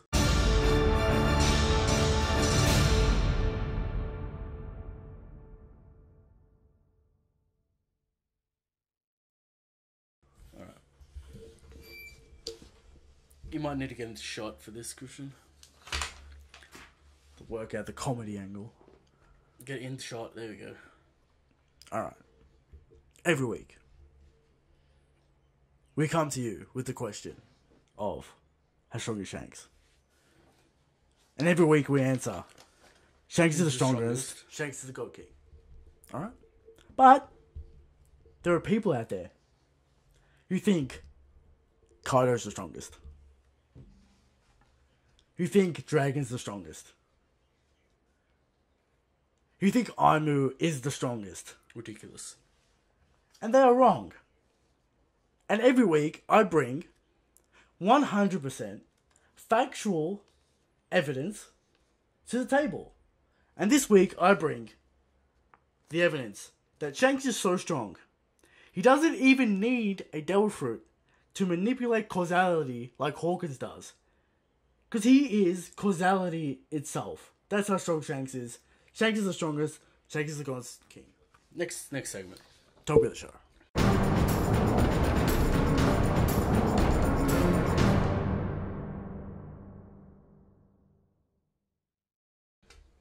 Christian, you wanted to go over tarot cards. Now, what is your aim of this topic of the show? Here's the thing. We know Hawkins is in his arc, and this is an educational segment where we go through the tarot cards, we speculate on them, what they might do for the arc. There are a lot of them. Let's keep normal this positions, let's reverse keep this positions. brief. Now, the aim of this is just to give what you might think they do. Not specifically what they are in the real world. Any answer's correct, really, because it's just speculation. So we'll just go through all the cards. The Fool. The Fool. Obviously, we've seen this in the story already. It It gives Friendly you... fire. It's his friendly fire card, he says. Yeah. So, friendly fire. The Fool in reverse, friendly fire to you and your subordinates. Yeah. That's what we think it is. The Magician. The Magician. Now, Hawkins' moniker is the Magician. Yes. So, the Magician might have something to do with, like, some sort of invisibility or some sort of thing like that. Some sort of deception. Mm-hmm. I don't know. It could be anything, really, because it's like... Well, it's got an interesting description.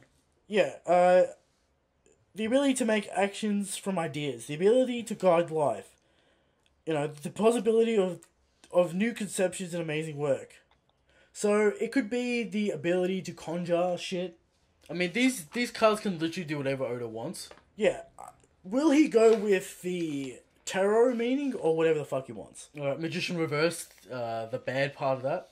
I don't know, it's some sort of repercussions. Okay. See, half of these don't make sense in reverse. Okay. That's one of the issues. Well, the tarot cards, Christian. Yeah, whatever. The High Priestess, pure, this could be the healing card. Probably. Is this the healing card where if he gets it, he heals? In reverse, he heals he heals the opponent. I can imagine that. What do you think? Yep, definitely. The healing card. Do we have trap cards in here, Christian? Do we have, like, Mystical Space Typhoon? Do we have... Mystical Space Typhoon is not a trap card. It's a spell card, I know, but Alright. do we have that? Do you have Spellbinding Circle? Do we have... Do you have Magical Cylinder? All that kind of shit. Mirror Force would be handy against Kaido. It would. Be devastating.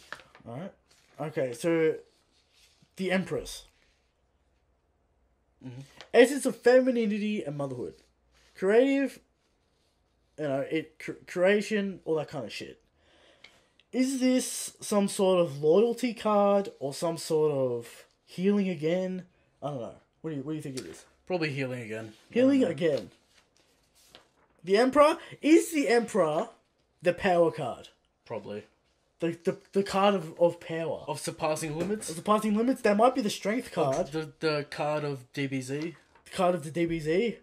It might be that it gives you more subordinates. Because that's what it's kind of talking about. I don't know. So social talent, intellect, experience, that kind of shit. Okay. Is that what that is? Any thoughts? Any thoughts on the Emperor? No. No? Don't care. This is the thing about all these cards, right? They're important. We're gonna know about them. Do you want to go through all 8 pages now? Yeah, we're just giving fucking tiny tidbits. What do you reckon, This is dude? top- Don't do it, Do you have dude. any interest? I don't think you have any interest. Shall we talk about... Christian's upset because you're ruining his segment, but Segment ruined. I want to talk... Listen, Look, like, look, I no one's understand, interested. like, it's like cool, but like 8 pages of listing off every single tarot card, dude. We can do that Just- later. It's like a bit redundant. There's 22. There's not that many. Alright.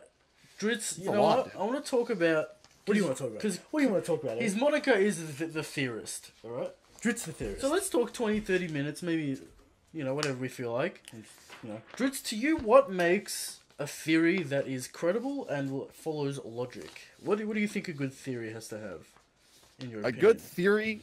This is what I've always maintained, and people always say this. A lot of people hate theories for some reason. But theories in essence are just ideas, and it's not like a scientific theory because we don't really have that kind of shit. Yeah. But a good theory to me is one that has logic or reasoning to it that's believable, not just crazy ideas. That's no bueno for me. Okay. Because usually ideas that are just like crazy end up being wrong, and they don't use good explanations. So even if the idea doesn't happen, even if it's wrong, if you can explain it in a believable, logical manner with evidence from the manga to support it, I consider that a good theory. Okay. Regardless of whether it's good or bad, like right or wrong. Yeah, like we sometimes do a segment called the World's Worst Theory, where we pull segments of the community that are absolute garbage and never made sense, even when the arc where it happened. Like we had a theory where it was like Monet is the secret philosopher that knows about the space and all that kind of shit. And we're like, where did this come from? It makes no sense. What are the traps do you think people fall into when they're making theories? What do you? Oh, that's an easy one. Because yeah. Oh my. So this is the biggest one. Yeah. So actually there's two of them. So what a lot of people try to do is they try to find connections from One Piece to real life. Yeah. Like they'll find a real life story that influenced One Piece. And what they'll do is they'll find the real life story and then they'll use every single detail from that story for an entire theory. Yeah. Which is, you don't do that. Yeah. Oda doesn't directly plagiarize an entire story. Yeah. And then you use that as justification. It's like there's so many theories that are like, well, in history, this ancient ruler did this, so the entire story of One Piece has to go exactly like this. Like, no. Like the entire point is that Oda was inspired, not that it copied the exact story. Yeah, like because you're running a weird line there. Because like what you should do for that is you should just take underlying themes. Yeah. From that and then apply it to the One Piece logic of the universe. We did a not theory. The exact story. I made a theory one week where it was like making the connections between One Piece and like the Anunnaki and all that kind of shit. And what I was saying is Oda is taking influence from this. I wasn't saying Oda is directly copying this. I'm saying it could be an influence because of these things within the story, and maybe what we can expect from that to come. Yeah. So it was very measured in the type of language I was using. Yeah. I was like, this could be an influence. Maybe this relates to this, but probably not. Yeah, I think if you're gonna do that, you have to be very careful to make absolute declarative statements. Yeah. Because otherwise your theory is built on nothing, pretty much. To me, I think the biggest mistake people make is that they make an assumption, and then the next point is built that that assumption is true, and then it continues and continues down that domino effect. Yeah. Oh yeah, because what you're talking about right now is actually called confirmation bias. Yeah. So whenever you're objectively looking at something, you look for things that disprove it first. Definitely. And if you can't disprove your idea, it's good. Confirmation bias is you have an idea, like, well, let's say, like, oh, Dragon's a CP0 member. So you only look for evidence that supports your idea, and you ignore 100%. everything else. Definitely. Yeah. We see that all the time in the community, man. Like, that's what most people do. And when you call them out specifically, like, oh, but, you know, what about this, what about that, they kind of devoid all context from those points. Yeah. And put context into it, and it gets people messy. people don't want to debate from a charitable position. They want to go, I'm right, I don't want to listen to your points because I'm right. Okay. That's not how you debate, right? You got to listen to people, take in what they're saying, think that that's true, what they're saying is true, take that in good faith, and give your own points and counterpoints. You don't just instantly say, nah, I don't believe in that because of this. You got to take in people's points. Otherwise, there's no point of a discussion. Yeah. Well, you will find, as you probably already have, that doesn't happen. Yeah, I know that doesn't happen. Almost nobody does that. Yeah. That's why having conversation, like even in like big name streams that I've been in, Yeah. that's rarely ever the case. It's a shame, dude, because we're all adults here, right? There's no 15-year-olds on Debatable. There's a lot of kids in the community though. Dude, but there's no 15-year-olds on the Reverie stream, right? Like you would, I don't know, maybe. You would assume they would have some sort of, skills in navigating a debate. But whatever. There you go. There it is. No, it actually takes an intellectual mind to navigate through a debate. It's a lot harder than you would imagine. It's a shame, especially really. in such like in an online environment where emotion Yeah. usually comes over 100%. logic. Like I can speak from the stuff. Like sometimes I can be very logical, but if you got me into a stream with like Taekwon, Yeah. well then logic seems to go out the window as I get frustrated. You know, Which is it's like, even though I know you should never expose your frustration yeah, in a debate because it devalues your point. Definitely. That's proven. Yep. But sometimes you just can't help it. And this is what happens a lot in emotional debates in One Piece. yeah. You know, DRIZZT, if you say Ty's name 3 times, he appears. So, you know, better be careful. Me and Ty, man, go way back. Yeah. So, anything you're cooking at the moment, DRIZZT? Anything you want to kind of throw out there? I That's... can't give away trade secrets, surely not. he's apparently, retired. So, you know. I'm not retired theorist, but I changed my name simply because I feel like it'd be It's a better bit of a, received. Yeah, it's a bit of a meme at this point. Because I don't do theories all the time. That's what I initially did when I first started out, but I'm different now. Yeah. So it's a lot more marketable just to have my name be DRIZZT instead of DRIZZT the Theorist. And how do you spell Because like that? one thing, whenever you DRIZZT is DRIZZT, but it's pronounced the way you misspelled it. Yeah. Yeah. Yeah. So it's a character from a book. Yeah. Talking But, about marketability, you know. That might be an Yeah. issue. So like it's something. Like, whenever you put theorist in your name, Yeah. usually, and like I didn't do this whenever I first started.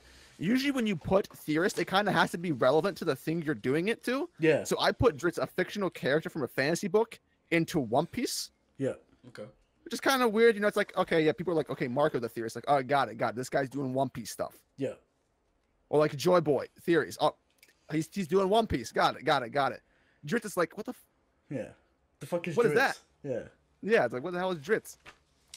So Okay. I changed it. So that's a little taste, ladies and gentlemen, about how we think about theory construction. I like to not think about theories as in involving characters and grand plots. I like to think about theoretical structuring of how arcs should be structured and how structure comes into play later on, more than like, you know, X is gonna fight Y. I feel like our theory on Wano and how that's I structured. think it makes sense for the structure of the story. It's good for the story. For me, One Piece is more about, I don't know, it's hard to say what I like, hard to say what I look for, because I know people get very, like, passionate about their headcanon not coming true. Yeah. I think for us, we take, like, we're looking from the outside in.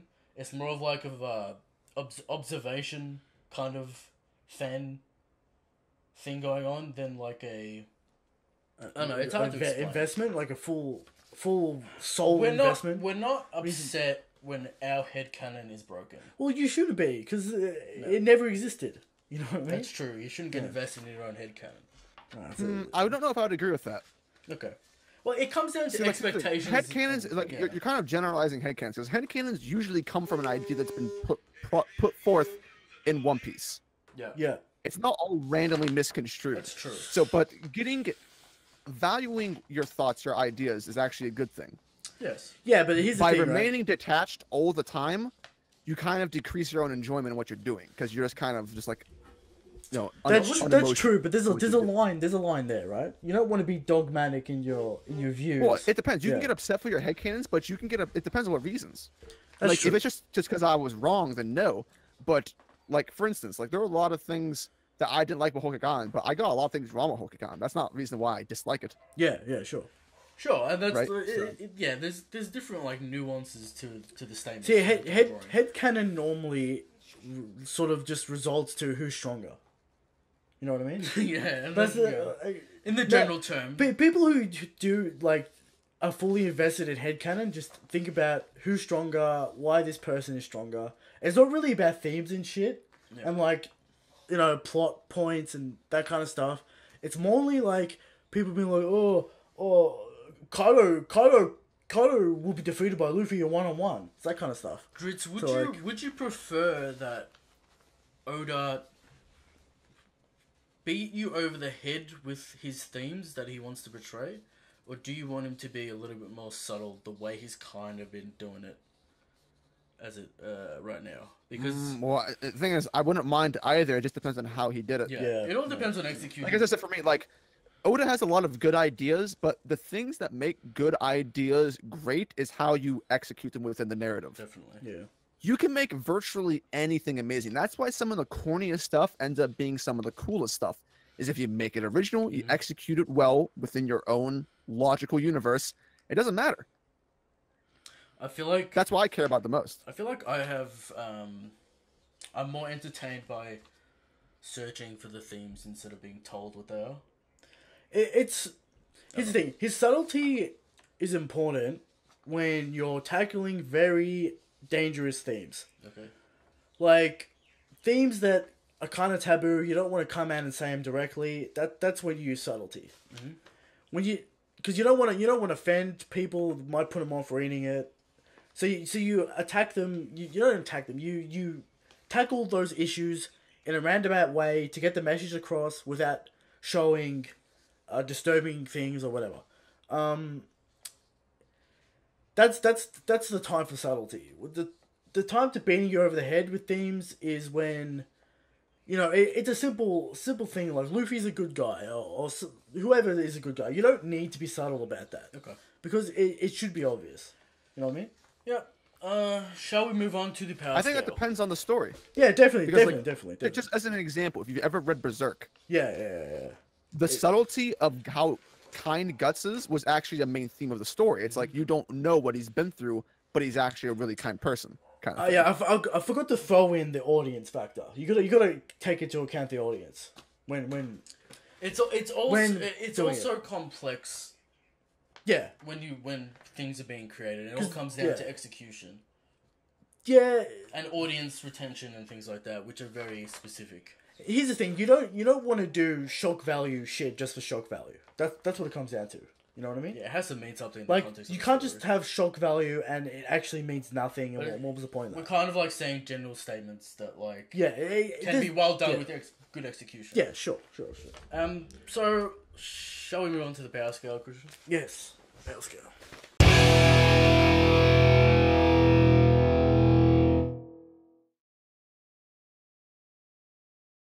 Hello, ladies and gentlemen. Unfortunately, we have technical issues with the show this week. Unfortunately, there's a horrendous echo on the power scale this week. So here's a taste of it. But DRIZZT, he has that range.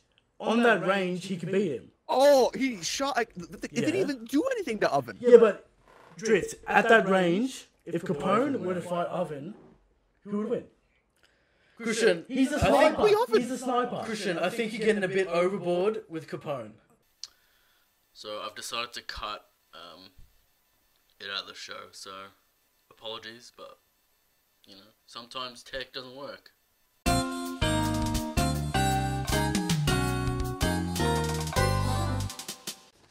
Question corner.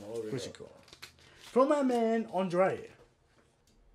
I have issues with the OP fights. They need to be explored more. The community needs to know all the details of each fight. There isn't enough information to understand the power structures and mechanics of One Piece. Do you guys have this same issue? Do I have this issue? Here's the thing. Do I want it to be extremely telegraphed on what people are doing and how they're doing it? So more of a Hunter x Hunter style. I don't think One Piece is suited to that type of power scheme systems, because it's more about sort of having that victory in a simple way. You don't have, it's not a strategic show, so I'm not necessarily that upset by it. What do you guys think?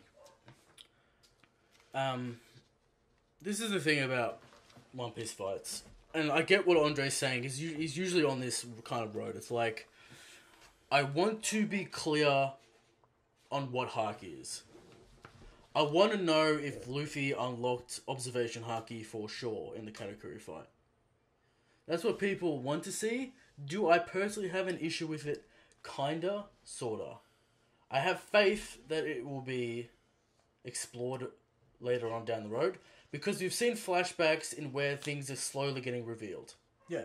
But it becomes frustrating for some people that don't know all the details. What do you think, Drizzt? No, I think it's a huge issue. Yeah. Okay. Oda's had problems through the entirety of writing. Like, if you're going to argue that One Piece isn't about that, then there shouldn't be fights in every arc, but there is a fight in every single arc ever. That's true. That means it's a shonen. Like, Oda knows that. Definitely is a shonen. So you have to have a content. The continuity is important. You have to have continuity with your fights. If you just ignore stuff simply because you want to ignore stuff, then that's not good. Do you think Oda does that? Do at all. I don't think it's ignored. I think it's absolutely no. He does for sure. Give us a few Well, examples. if it's unclear, then that's the same thing as being ignored because you could just. It's not hard. Give us It's not like it's examples. supposed to be Hunter x Hunter where it's supposed to be like pages of dialogue. Yeah, that's what I don't want. Lines. Would I want more explanation? it definitely could be clearer. Yeah, definitely could be clearer. But here's the thing. Like if you want explanation, just look at hockey. Hockey is one of the worst power systems I've ever seen in my life. I think Oda wants It's to keep not it a mystery. obvious when you're doing something. Like, here's the question: what is the innate difference between reaction time and observation hockey? Yeah, that's a real big If I issue. dodge an attack, am I just really good at fighting, or did I use hockey? What's the difference between invisible hockey and armament hockey? We can't tell if someone's using invisible hockey unless someone else in the story says, "Hey, they're using invisible hockey." I think. And what's the real big difference between observation hockey and future sight? Both things tell the future. Super unclear. Needs to be explained. We only know people are using future sight or observation hockey when other people say, "Oh yeah, he's using future sight and observation hockey." Here's the thing. I think Oda originally wanted to called Haki Ki, right? Yeah. And Ki is also very poorly explained. So I think Oda was trying to channel Is that a that Dragon Ball. justification? No, it's not. No, I'm just explaining what I think Oda was trying to do. All right. So I think Oda's trying to replicate the key system from Dragon Ball. So it allows him to be free in what he does. So he doesn't have to limit himself to specific things in specific moments. That's bad then. It can That's be just lazy bad. writing. It can be bad, but It's like, I don't want to think about the hard stuff to make it make sense, so I'm just gonna do whatever. I think that's unfair, dude. I think that's unfair. How? Because if You write can't write something and expect people to just absorb it and say, "Yeah, that makes sense because, man." if you look at the way Oda's slowly revealing Haki, it's making more and more sense every time he explains it a little bit. Or is it getting more and more confusing? I think it's getting more clear because we've had these questions about how does Luffy feel the feelings, what is the voice of all things. Oda's And we haven't kinda gotten really trying- any closer than we were before. We're getting a little bit closer, but I think that all has to do with It's been the 21 surprise. years, man.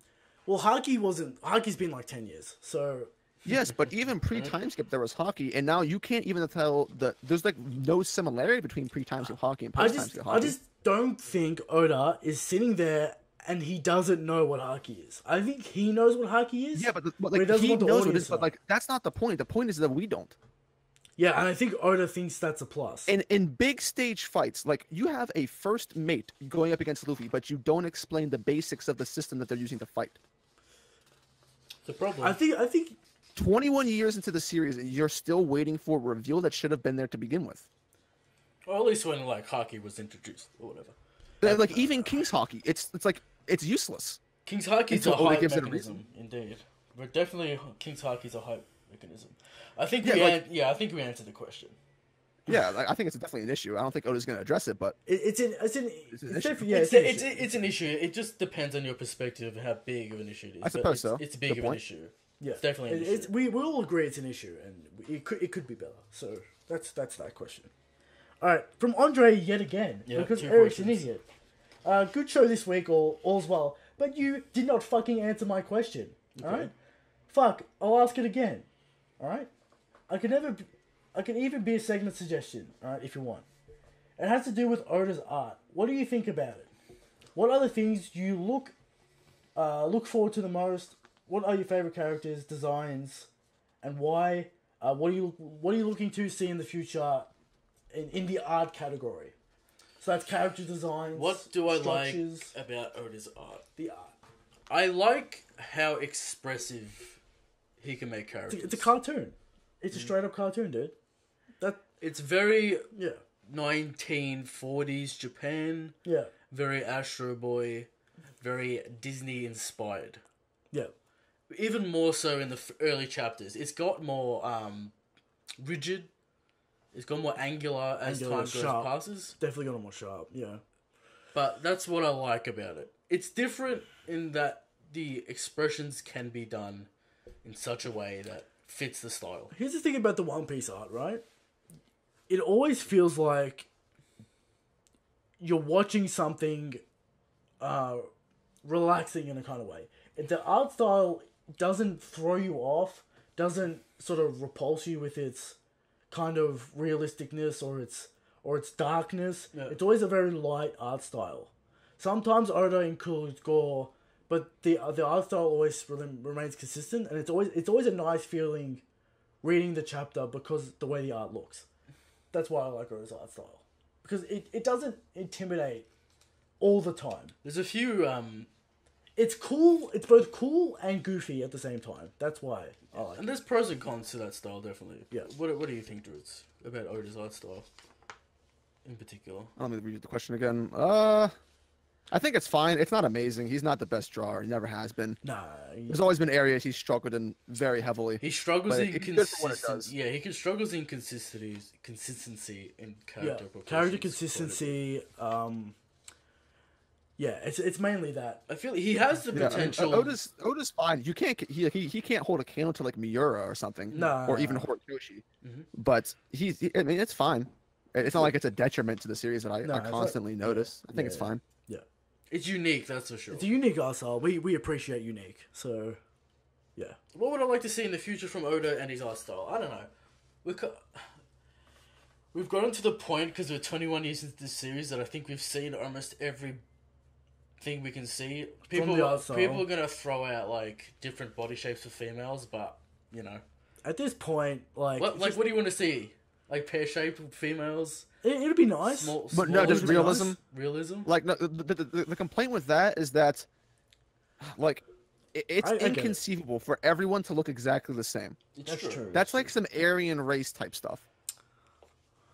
Yeah. Yeah, it's weird. Okay. Like, and so here's the thing, right?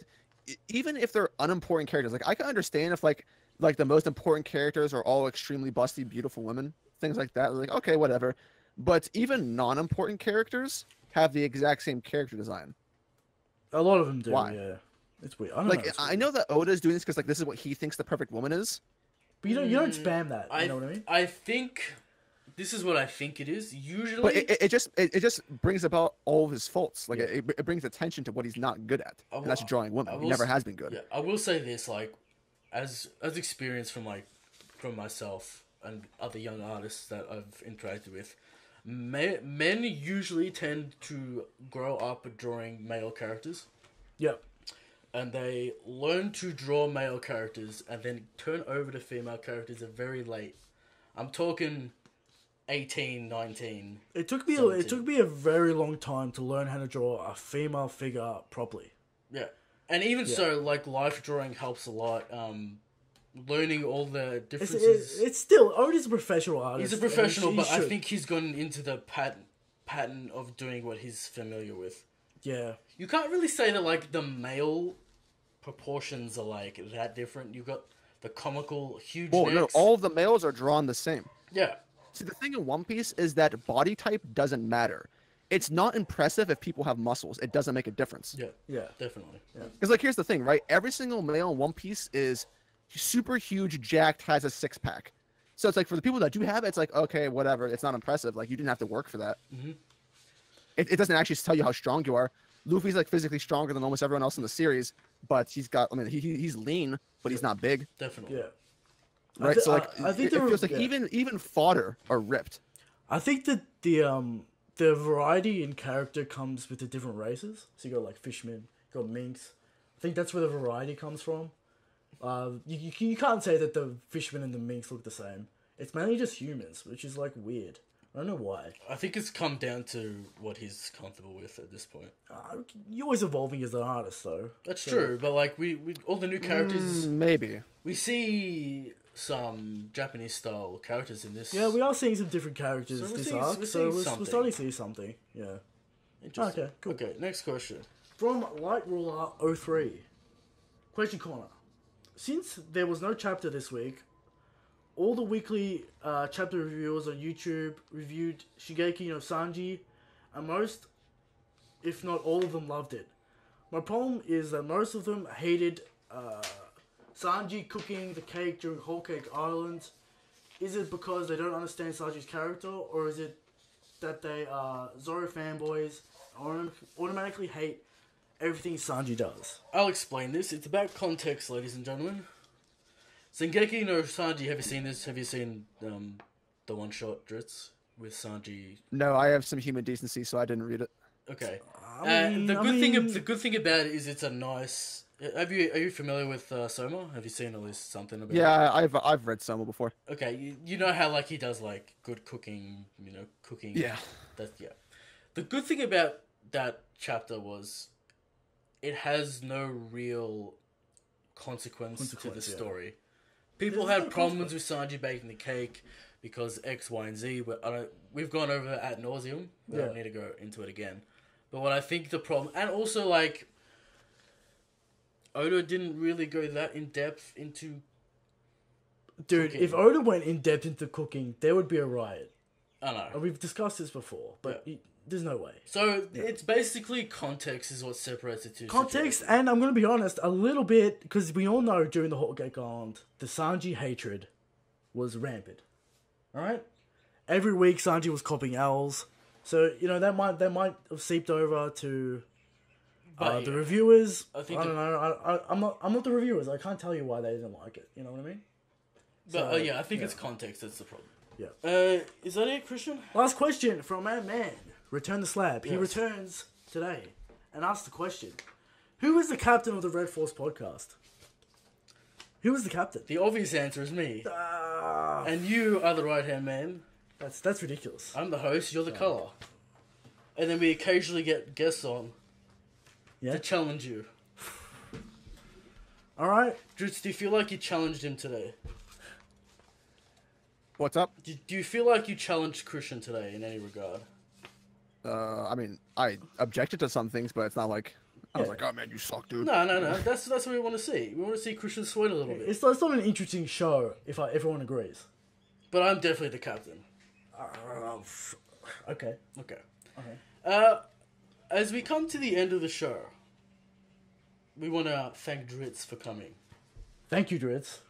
I appreciate you having me. Putting up with this ridiculous technical issues that were going on for 45 minutes. Just bad luck this week. What can I say? You better have it fixed. RNG. Yeah, you better have it fixed. Just like Hawkins. We'll have. I thought you drew a bad card, dude. Yeah. Drew a bad card indeed. SoundCloud, YouTube comments, whatever. DRIZZT, what do you want to say about your channel? If the people don't know who you are, I'm sure they do. A lot has changed about me over the past 5 months. Okay. If you want to know who I am, I'm basically a cynic. I am the community's cynic. If you want cynical natured commentary, come to my channel. Mm-hmm. Cool. What is it? It's just DRIZZT, isn't it? It's not DRIZZT. It's just. Well, I mean, you could type in DRIZZT Theorist, it'll pop up anyway. Okay, cool. Or this One Piece DRIZZT, it'll pop up. So next week, Christian, we're gonna do Lockdown and entering the Grand Line. Yeah. We'll see. We'll do a recap of that, and then we'll be back to regular scheduled programming. Rate, review, and subscribe, and all that shit that YouTubers say. Yeah. Good night, ladies and gentlemen. Shanks is the God King.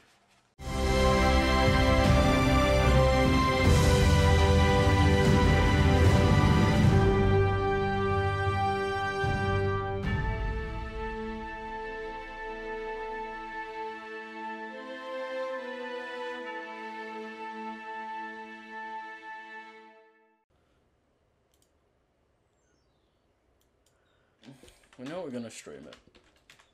That's what we're gonna do. Just in case it gets fucked.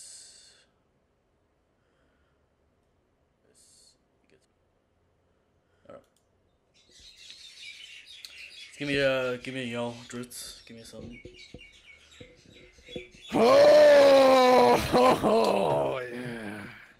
Right in the ass. Jesus Christ. Fucking hell.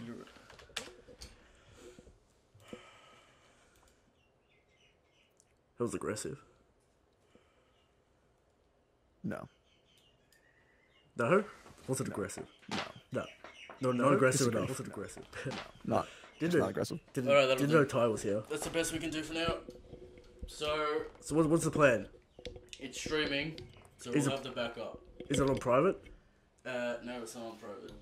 It can't be on private because I will not have the video, so we're just gonna have to do it. And then I'll download and remove the video. Sounds good? Live. No one's gonna see it anyway. Yeah, probably like 6 people. Who gives a fuck? We might read chat or whatever the fuck. Don't let chat fucking. What is up with your aspect ratio, dude? Don't. It's just fucked. Just make sure. That's what happens when you use XSplit, man. Nah, I'm on OBS at the moment, but like, dude, I have to fix the joy cam or whatever. And the saturation's off, and Look at that video quality. Look how good it is. Why is it in 4:3? But